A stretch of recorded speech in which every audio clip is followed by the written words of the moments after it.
Joo. Suomen hulluin täällä taas. Jes, taas kerron.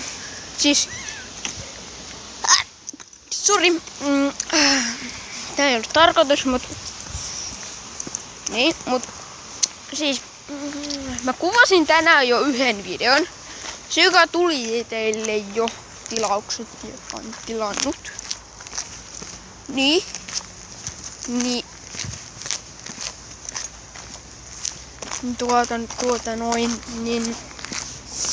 siis suoraan sanottuna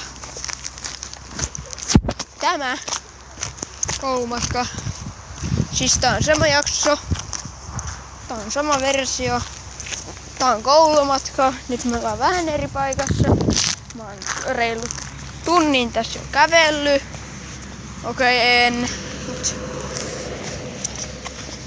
reilu puoli tuntia tässä on jo kävellyt. Mulla on siis vielä rajat. Mä oon 9.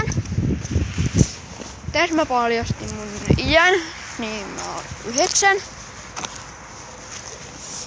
Niin itse asiassa mun kaveri on tilannut mun kanavan. Se on 10. Siis joo, tuolla menee pari mun kaveri, mut... Siis nyt kun mä menin 3, niin meidän luokalle tuli uusi oppilas. Se on Liina-Lotta. Joku tollanen.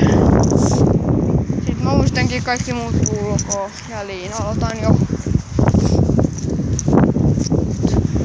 Muistakaa, että tänään tulee vielä uusi video!